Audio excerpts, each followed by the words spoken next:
Hello everyone! Good morning, good afternoon, and good evening! Kung saan man sulo kayo ng mundo.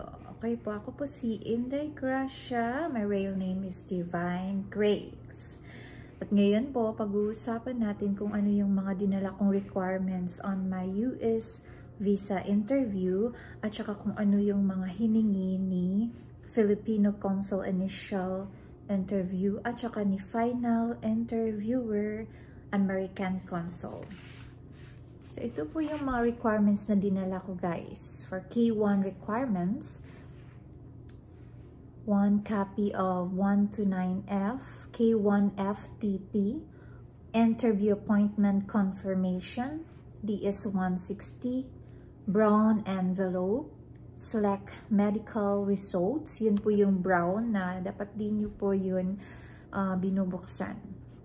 MRV slip, PSA Senomar, PSA birth certificate, at sa akin din po since I was married, tsaka annulled, PSA marriage certificate with annotation na may nakalagay sa gilid or sa baba na you are annulled or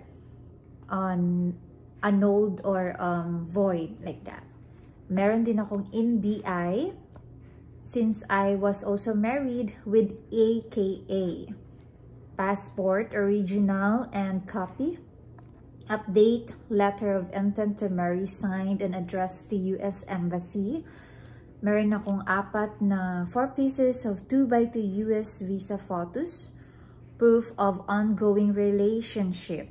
So, would indicate the date and all the details there, kung sino yung mga kasama mo sa pictures na yon, kung saan kayo, at saka anong date yun at lugar. Since I am also annulled, I have my annulment decree, the original copy. Yun yung decision ng court, certificate of a finality. Yun. Since divorce din yung fiancé ko, dinala ko yung divorce decree na.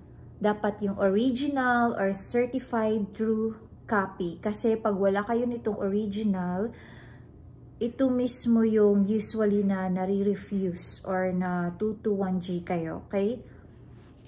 Then I bring also my NOA 1 copy, NOA 2.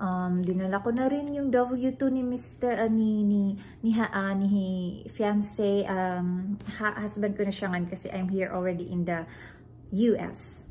Tsaka yung Form 1040 niya, IRS tax transcript. So yun yung mga dinala kong requirements for my US Embassy interview.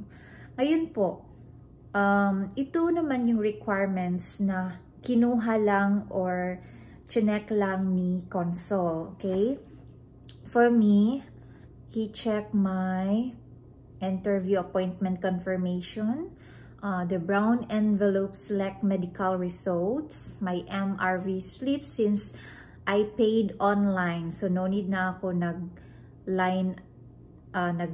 nag-queue again doon sa embassy for payment. So, I had also my PSA Senomar, with the annotation or remarks there that I'm already void or annulled. Birth certificate, marriage certificate, NBI with AKA, passport original, 2x2 US visa photos, annulment decree, and divorce. So, yun yung mga requirements na kinuha ni interviewee or ni consul. So, ayun.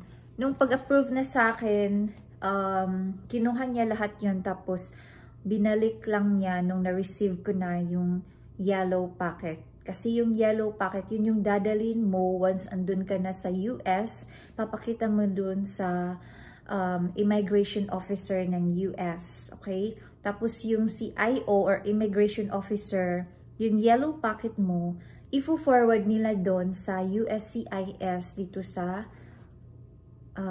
US. So, ayun po, yun lang yung ma-share ko ngayon sa requirements ng K1. Thank you! Don't forget to subscribe on my channel. God bless!